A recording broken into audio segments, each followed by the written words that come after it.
अस्सलामुअलैकुम and welcome back guys, it's Safan Naveed. अब हम इस वीडियो में पढ़ने जा रहे हैं development of sinus venosus. Sinus venosus एक ऐसा टॉपिक है कि बहुत बच्चों को मुश्किल लगता है।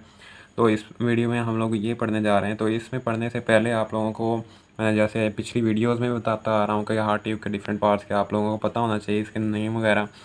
तो वो हार्ट ट्यूब के सबसे नीचे होता है sinus venosus, primitive atria, primitive ventricle, bulbus cordis and truncus arteriosus. इस तरीके से इसके पार्ट्स होते हैं। अब हम लोग करने क्या जा रहे हैं, हम लोग ये सबसे नीचे वाला पार्ट, सबसे जो इसके नीचे वाला पार्ट है, इसको उठाएंगे और इसको मैग्नीफाई करके, इसको जूम करके हम लोग देखने लगे कि इसमें क्या है। साइनस विनोसिस में आप लोग ये देखो कि इसके नीचे से वेन्स आ रही हैं, वेन्स, ये सारी वेन्स आके इसमें ड्रेन हो रही हैं। इसको हम लोग निकालते हैं और इसको बड़ा करके देखते हैं। ये साइनस फिनोसिस आ गया और साइनस फिनोसिस के ऊपर ये एक होल है और इसके ऊपर यहाँ पे प्रिमिटिव एट्रिया पड़ा होता है। मतलब ये साइनो एट्रियल ओरिफिस है, इसके ऊपर एट्रिया है। खैर ये बात अलग है। अब इसमें जो वेन्स ड्रेन हो रही हैं, सबसे पहले आप लोग ये देखो कि राइट साइड है और लेफ़्ट साइड है। राइट साइड पे आप लोग ये देखो कि सबसे पहले एक कॉमन कार्डिनल वेन जो है ये इसमें ड्रेन हो रही है, कॉमन कार्डिनल वेन। और इसी तरह यहाँ पे अम्बिलिकल वेन है, इसी तरह यहाँ पे विटलाइन वेन है सबसे अंदर। इसी तरह अगर हम लोग लेफ़्ट साइड पे आते हैं ना, सबसे अंदर होती है विटलाइन वेन और उसके बाहर होती है अम्बिलिकल वेन और सबसे एंड पे होती है common cardinal when left side की। अब कॉमन कार्डिनल वेन के बारे में हम लोग देख लेते हैं। कॉमन कार्डिनल वेन में एक एंटीरियर कार्डिनल वेन ऊपर से आती है और पोस्टीरियर कार्डिनल वेन नीचे से आती है और वो दोनों यूनाइट करके बना देती हैं कॉमन कार्डिनल वेन। इसी तरह लेफ़्ट साइड पे भी ऐसे ही होता है, एंटीरियर कार्डिनल वेन होती है, पोस्टीरियर कार्डिनल वेन होती है और वो यूनाइट करके कॉमन कार्डिनल वेन बना देती हैं ऐसे। अब ये तो होगी इसकी वेन्स की, इसमें कौन कौन सी वेन्स ट्रेन हो रही हैं। अब जो चीज़ आगे जो हमें वेनस सिस्टम में भी, डेवलपमेंट ऑफ वेनस सिस्टम में भी बहुत काम आनी है, वो है इसके डिफरेंट पार्ट्स की डीजनरेशन। अब इसके डिफरेंट पार्ट्स की डीजनरेशन में आप लोग ये याद रखो कि लेफ़्ट साइड बिल्कुल ख़त्म हो जाती है। वो कैसे ख़त्म हो जाती है कि लेफ़्ट साइड वाले जो कॉमन कार्डिनल वेन है, ये सारी पहले गई, ये डीजनरेट हो जाएगी, कॉमन कार्डिनल वेन ख़त्म। और उसके बाद जो लेफ़्ट साइड वाली विटलाइन वेन है ये भी ख़त्म हो गई। अब राइट साइड पे डीजनरेशन में क्या होगा, राइट साइड के जो ये है अम्बिलिकल वेन, ये से डीजनरेट हो गई।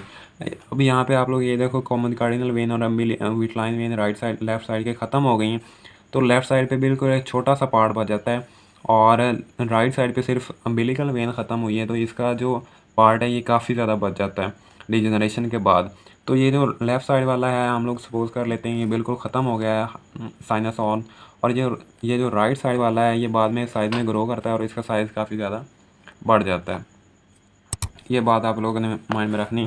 अब ये सारा प्रोसेस हम लोग देख कहाँ से रहे हैं, ये एट्रिया और वेंट्रिकल है, इसके पीछे से हम लोग यहाँ पे रख के इन सारे प्रोसेस होते देख रहे हैं कि इसमें ये वाला चीज़ हो रही है, इसमें ये चीज़ हो रही है, इसमें ये चीज़। अब मैं करने क्या जा रहा हूँ, ये देखो एट्रिया के पीछे हम लोगों ने राइट साइनस हॉर्न पड़ा हुआ देख लिया। अब मैं करने क्या जा रहा हूँ, ये ऐसे हम लोग पढ़ रहे थे, तो मैं क्या करने जा रहा हूँ, एट्रिया है और ये यहाँ पे साइनस हॉर्न है, मैं इसको बिल्कुल उल्टाने जा रहा हूँ ऐसे। ऐसे करके जब उल्टाऊँगा ऐसे, तो मैं देख रहा हूँ कि ये जो साइनस हॉर्न है और एट्रिया के दरमियान एक होल बन गया है, होल डिवेल्प हो रहा है, जिसे मैंने नाम दिया दिया है साइनो एट्रियल ओरिफिस का। ये यहाँ पे आ गया, हम लोगों ने उसको उल्टाया है, इस चीज़ को हमने उल्टाया है। ये साइनोएट्रियल ओरिफिस आ गया। जब साइनोएट्रियल ओरिफिस आ गया तो इसमें आप लोग ये देखो कि एक इसका राइट वेनस वेल्व है नीचे वाला और लेफ़्ट वेनस वेल्व है। अब इसमें होता क्या है कि जो राइट वेनस वेल्व है, राइट वेनस वेल्व का सुपीरियर पोर्शन जो है वो डीजनरेट कर जाएगा। जो इसका इन्फीरियर पोर्शन है, इन्फीरियर पोर्शन से आगे दो चीज़ बननी है, दो चीज़ें कौन सी बननी है, जो इन्फीरियर पोर्शन है उसने वेल्व बना देना है इन्फीरियर वेना कैवा का। इन्फीरियर वेना कैवा यहाँ पे आनी है, ओपन होनी है, तो उसका वेल्व इसने बनाना है। और साथ ही यहाँ पे कोरोनरी साइनस ओपन होनी है, तो इसने कोरोनरी साइनस का भी वेल्व बनाना है। ठीक है, ये बात। उसके बाद एक और बात लिखी हुई है कि जो राइट साइनस हॉर्न है वो राइट एट्रियम का स्मूथ पार्ट भी बनाता है, ये वाला, इसे हम लोग नाम देते हैं साइनस नेरम का। ये जो स्मूथ पार्ट है, स्मूथ पार्ट को हम लोग नाम दे देते हैं साइनस नेरम का। अब आखिरी पार्ट जो है ये ट्रेबिकुलेटेड पार्ट है राइट एट्रियम का और ये स्मूथ पार्ट है राइट एट्रियम का।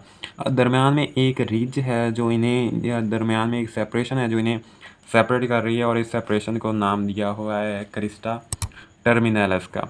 यहाँ पे ये साइनस विनोसिस वाले सारी डायग्राम और एक्सप्लेनेशन कंप्लीट हो गई।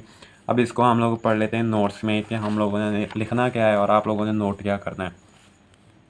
सबसे पहले mid of the fourth week चल रहा है, साइनस विनोसिस कहाँ से ब्लड रिसीव करता है? विटलाइन वेन से, अम्बिलिकल वेन से, कॉमन कार्डिनल वेन से, राइट एंड लेफ्ट हैंड दोनों। तो ड्यूरिंग 5th वीक क्या होता है? विटलाइन वेन और अम्बिलिकल वेन ख़त्म होती है और जाके 10th वीक में जाके कॉमन कार्डिनल वेन भी राइट एट्रियम की, राइट साइनस हॉर्न की डीजनरेट हो जाती है।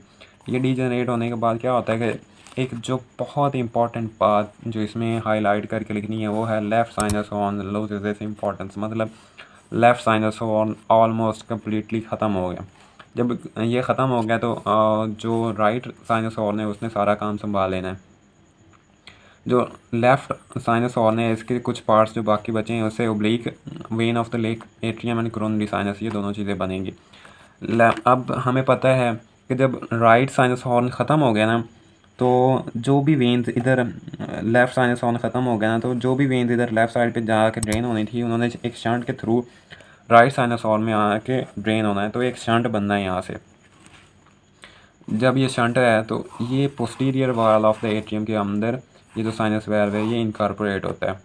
ठीक है, अब इसके बाद इसकी एक एंट्रेंस होती है टू द एट्रियम और इस एंट्रेंस को हम लोग नाम देते हैं या इस होल को हम लोगों ने नाम दिया है साइनोएट्रियल ओरिफिस का। इसके दो वेल्व्स हैं, एक right and left sinus valve. ठीक है, जो राइट वेनस वेल्व है उसका जो सुपीरियर पोर्शन है वो बनाएगा, वो डिजनरेट हो जाएगा और जो इन्फीरियर पोर्शन है वो बनाएगा inferior vena cava and coronary sinus.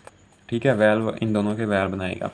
अब जो राइट साइनस हॉर्न है वो एट्रिया का स्मूथ पार्ट बनाता है और इस स्मूथ पार्ट को हम लोग नाम देते हैं साइनस विनेरम का। इसी तरह जो क्रिस्टा टर्मिनलिस है is the separation between smooth and trabeculated part of the atria. यहाँ तक हमारा ख़त्म हो गया डेवलपमेंट ऑफ साइनस विनोसिस वाला टॉपिक। तो आगे चलते हैं अगले टॉपिक्स की तरफ।